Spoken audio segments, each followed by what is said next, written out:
హైదరాబాద్ లో కన్సల్టేషన్ మరియు 3,500 రూపాయల colour Doppler test Avis hospitals లో ఉచితంగా పొందండి.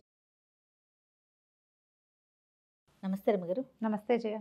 రమ్మగారు, ప్రతిరోజు దేవుడికి నైవేద్యమో ప్రసాదమో పెడుతూ ఉంటాం కదండి. దేవుడికి పెట్టిన ఆ ప్రసాదంలో ఏదో శక్తి ఉంటుంది రమ్మగారు, రుచే మారిపోతుంది. దేవాలయాల్లో చేసిందైతే అసలు చెప్పనక్కర్లేదు. దేవాలయాల్లో ఉండే పులిహోర మనం ఇంట్లో ఎంత శ్రద్ధగా చేసినా ఆ రుచే రాదనమాట. ఏమి శక్తి వస్తుందండి ఆ ప్రసాదానికి? దైవత్వం. అంతే కదా. రెగ్యులర్గా మనం చేసుకునే దానికి పూర్తి తేడా అనిపించేస్తుంది. తర్వాత ప్రసాదం పెడతాం కదా, పెట్టి కొంచెం సేపు అక్కడ ఎవరు ఉండకూడదు, బయటకు వచ్చేసేయండి, దేవుడి రూమ్లో ఉండొద్దు అని చెప్తారు.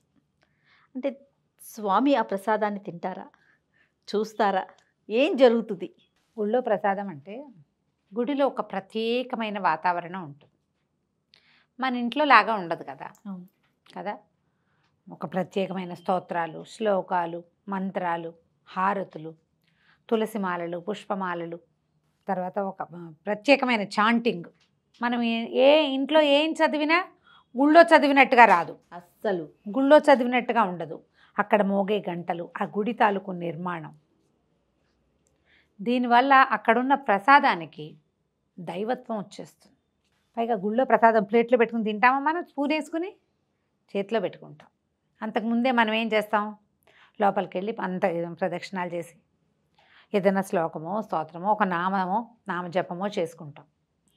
పవిత్ర భావన అక్కడి నుంచి దర్శనం చేసుకుంటాం. మన కళ్ళు, మనసు, దృష్టి అంతా కూడా భగవంతుని ఒక తాదాత్మ్యత చెందుతాం ఆయనతోటి.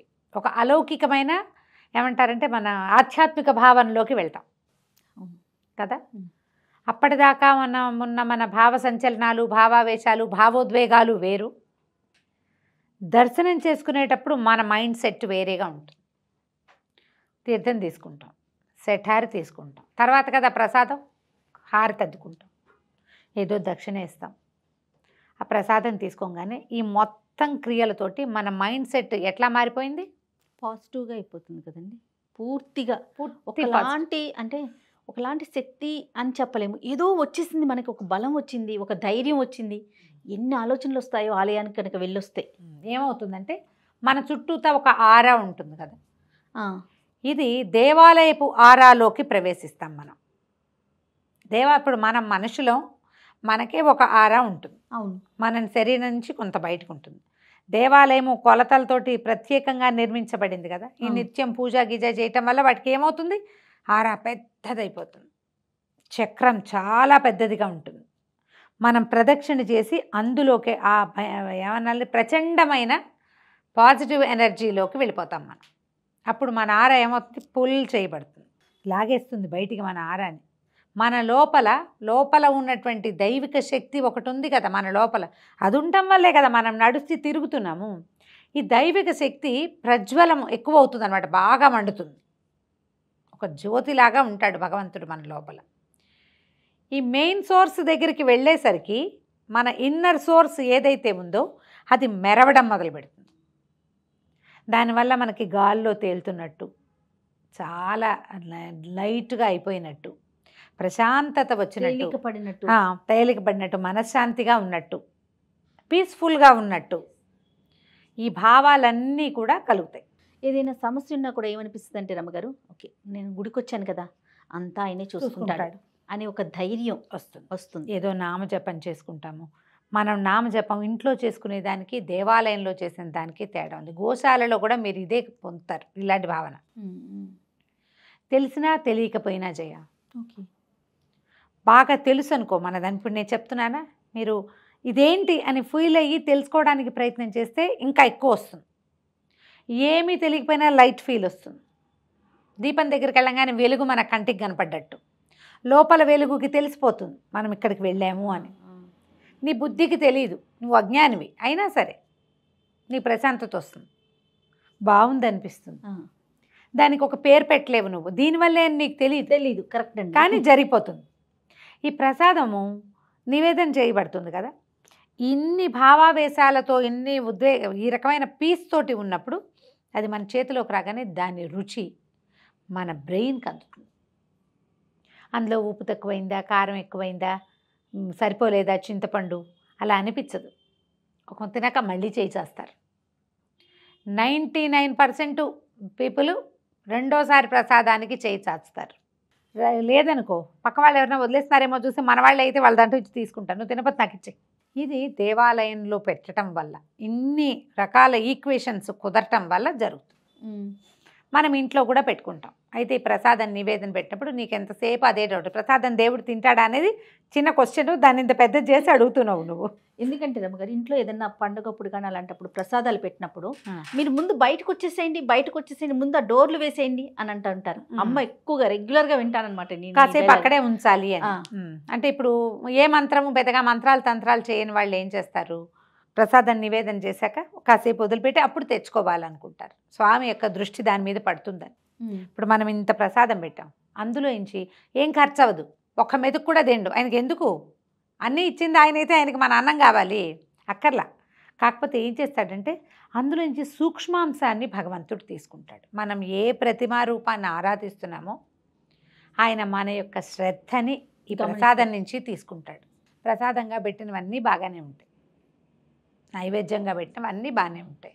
ఇప్పుడు మంత్రము అది చదివే అలవాటు ఉన్న వాళ్ళు ఏం చేస్తారు, ముందు ప్రాణాహుతులు ఇస్తారు, 5 ఆహుతులు ఇచ్చి నివేదయామి అని చెప్పుకుంటారు, ప్రసాదం చూపిస్తారు.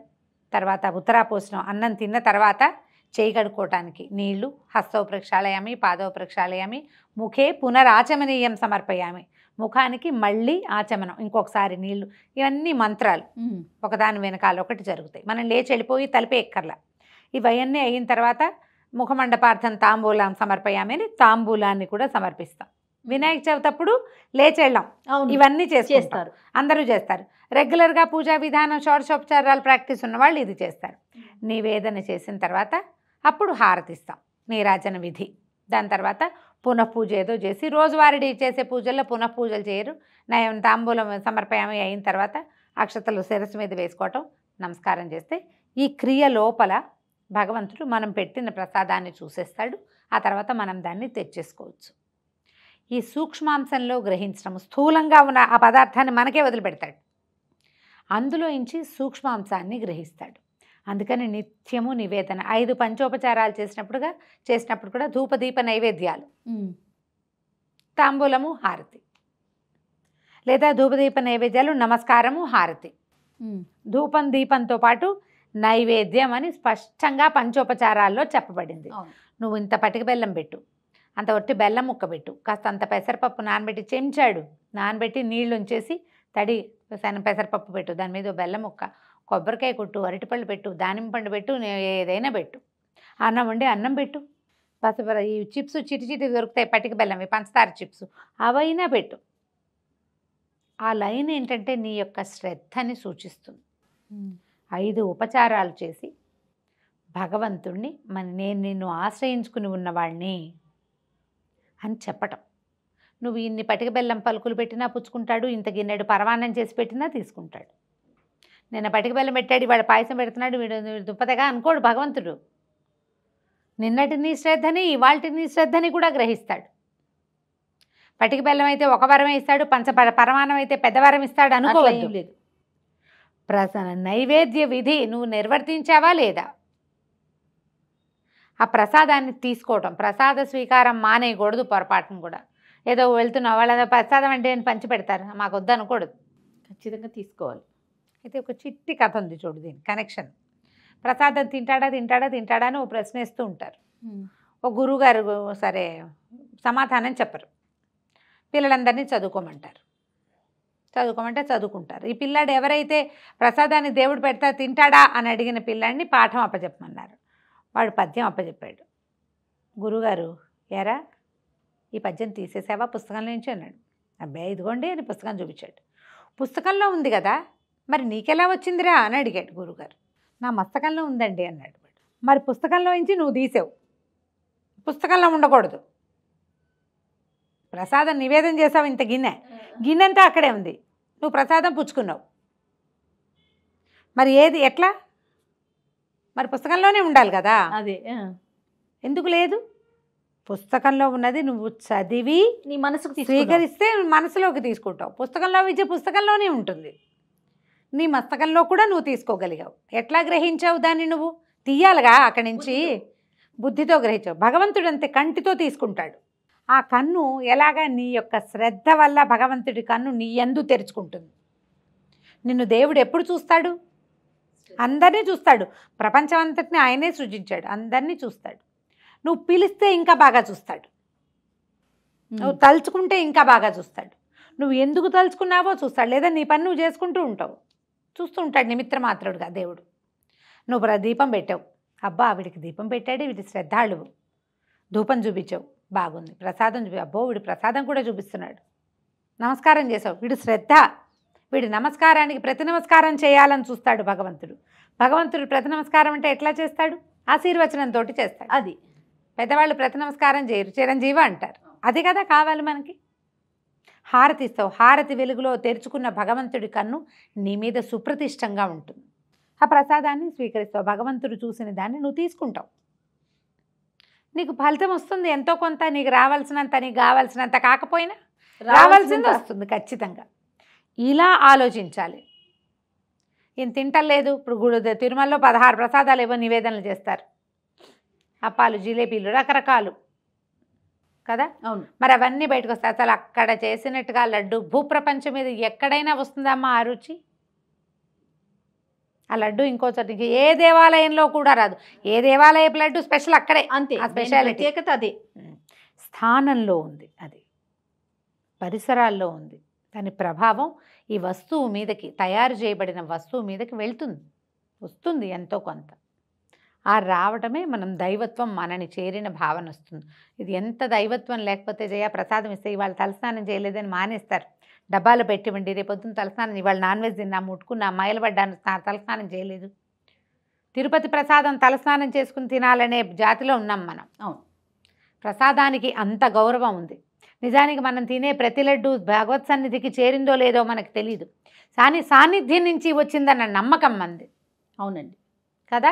ఖచ్చితంగా నమ్మకంతో ఉండండి. దేనికైనా ప్రధానమైంది నమ్మిక. భగవంతుని ఎదు నమ్మికుంటే ఆయన తింటాడా, తిండా, చూస్తాడా, చూడ్డా, ఈయన పెట్టాలా, ఈ ప్రశ్నలు రానే రావు అస్సలు. కానీ ఒక మంచి ఉదాహరణ చెప్పారు రమ్మగారు. ఎక్సలెంట్, చాలా బాగుంది. నమస్తే అండి. నమస్తే.